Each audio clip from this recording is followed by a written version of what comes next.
Hello, all of you bold, brilliant, beautiful, and highly evolved souls.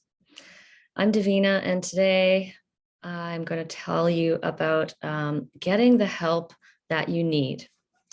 Now, first of all, there's a number of things that can get in our way of reaching out and getting some help, because let's face it, this is a very difficult journey and unpredictable. So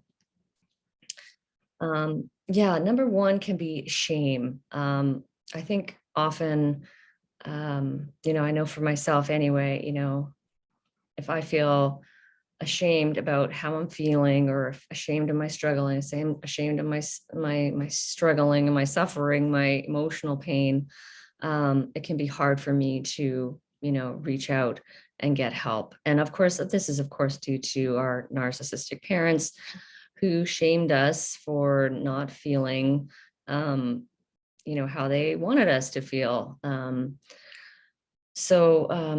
this is one area that try to look at yourself as objectively and with curiosity, as much curiosity as you can, to sort of like assess where you're at without the judgment and the shame. Another thing can be being over self-reliant. Again, this is due to our narcissistic abuse. And most of us had to pretty much raise ourselves and, kind of be like, I got to do it myself. There's no parent here who's supporting me, guiding me, giving me any kind of emotional, helping me regulate, so we became often over self-reliant. So it's important to, just say it's okay to ask for help. We're human, and we're all interdependent. We need each other. We need to lean on each other sometimes, and it's okay. Learned helplessness is another one that can, I think, really get in the way.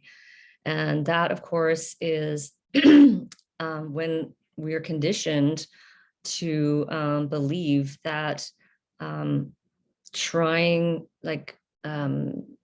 to get out of our pain or out of our struggle is useless. There's no point, because you don't have any power to change things or to control things.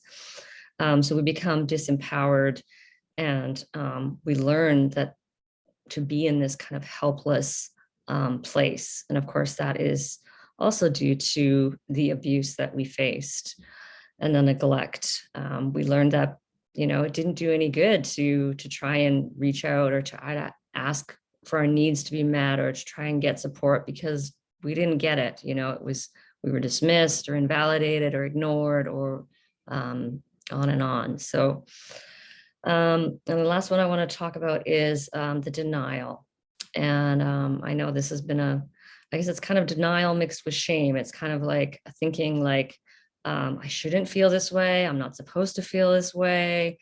Yeah, it's just, even just understanding the severity of C-PTSD, and understanding that, your parents, because of their very poor parenting, harmed you mentally, emotionally, and psychologically. And, caused you some, how can I say, just, severe, you have a severe, it's like having a brain injury, because your brain did not develop as it should have as a child who would have gotten, and a parent who was attuned and attentive, and gave you that attachment and that sense of security and unconditional love. So because we didn't get that, our brain needs to be completely, rewired. Not only that, but, our nervous system is out of whack. We've gotten out of touch with ourself, our true self. There's a lot of pieces to recover. So it's important to realize that, and to understand that this is a long-term process. And just it's really, I guess, accepting the reality of the situation, which is hard, and it takes, takes courage to do that. So here are some of the things that that you can do to kind of get some help for yourself. Maybe you haven't thought of them. I mean, the first one I wrote down was just to go to a doctor or if you have a mental health assessment center, these can be helpful. Because if you're suffering from anxiety or depression or, maybe just exhaustion, or you just don't know really what's going on, but you're really struggling, get yourself checked out by a mental health professional, a psychiatrist or something, someone who can figure out maybe what's going on for you. And that kind of brings me to my next point, which is medication. And shame. I feel like shame got in the way of me getting medication, and also thinking that, to be spiritual, it wasn't okay to get on medication because then I was going to dull out my feelings, and I knew I had to feel my feelings. And but there is no shame on going on medication. After left my husband, for the first 9 months, I struggled and I was in denial about having anxiety and massive depression. And 9 months later, it kind of hit me, and I was in a place where I needed medication. I went on anxiety medication, and as well as antidepressants. And I am still on a mild dose of antidepressants. So, do what you need to do. There's no right or wrong. It's totally up to you, and use your intuition. If it feels right, try something, and if it doesn't feel right for you, that's fine too. But know that that option is there and is perfectly acceptable, as a short-term or even a longer-term kind of solution. So the next one is a crisis or a distress line.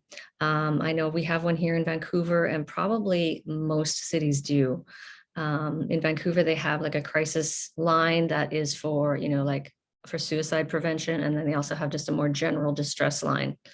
And I started using the distress line just a little while ago. And I thought, my God, why wasn't I using this before? Because when we're in flashback, we're recalling the distress of our childhood. It's massive distress.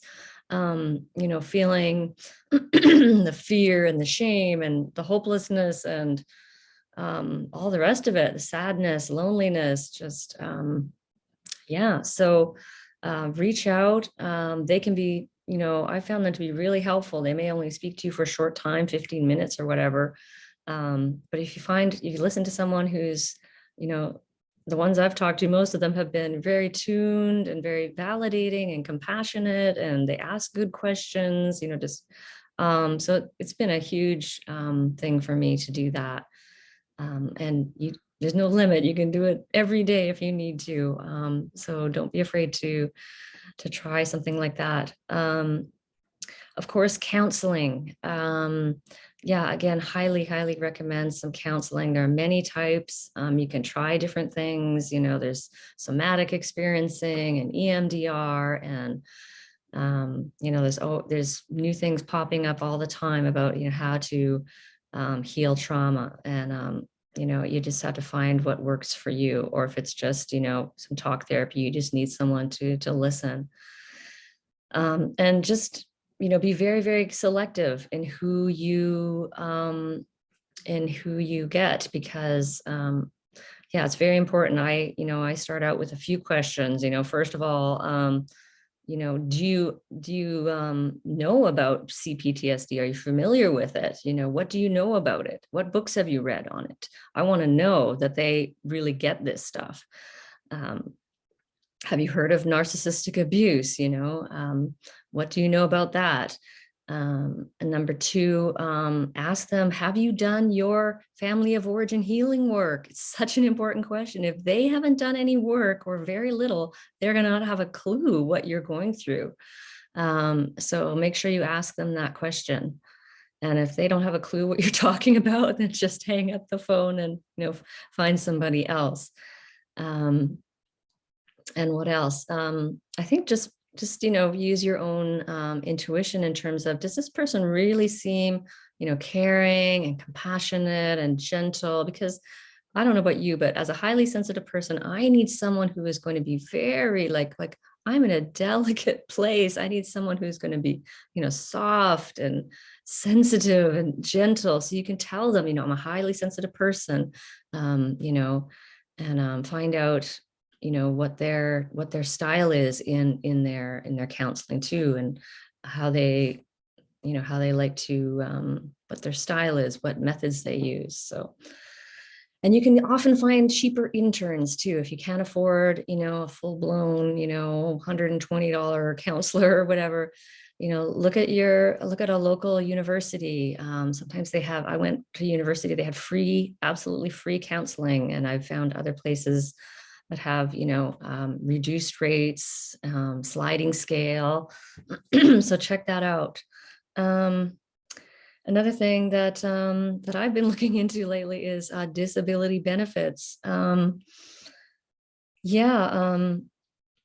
is, income assistance. It depends on where you're living, but there are ways that you can, maybe get your income supplemented, or, get some help. Because if you're clinically depressed, and you're unable to work, like, you need to get some help, and help is there, I would say, in many places. Or if you're fleeing an abusive spouse, there might be some kind of benefit you can get there as well. So look into it, see what might be available to you, and ask around, ask a friend, because often, people can be our greatest resources by, giving us information that we didn't know. And the last one I'm going to talk about is support groups. Support groups can just be really, really helpful in terms of understanding that you're not alone in this, that there are other people who are going through the same thing or similar things, or having similar struggles and feelings and all the rest. I go to ACA meetings, twice a week. I do a trauma and recovery meeting every week, or try to anyway. ACA stands for Adult Children of Alcoholics and Dysfunctional Families. And, 12-step programs are not for everybody. And honestly, I did not follow 12 steps. I've healed intuitively, completely intuitively. But the principles and the values are very similar, probably to,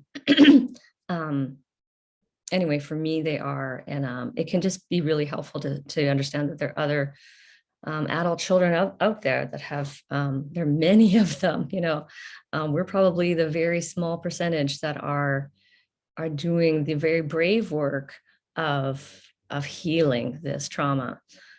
So as it is, it can be a bit of a lonely journey. So it's nice to have, a group of people that, a community that, gets what you're going through. I hope that these ideas have been helpful for you in some way, and maybe encourages you to, pick up that phone, or seek some sort of support that maybe you hadn't thought of before. So yeah, I just want to say, hang in there. It can be, sometimes it's a day by day thing. And yeah, I think sometimes all I can do is just surrender to God, and try to do my best here. So I'm wishing you so many blessings on your journey of healing and awakening. And I am Davina at Boldness Blooming. Thank you for watching.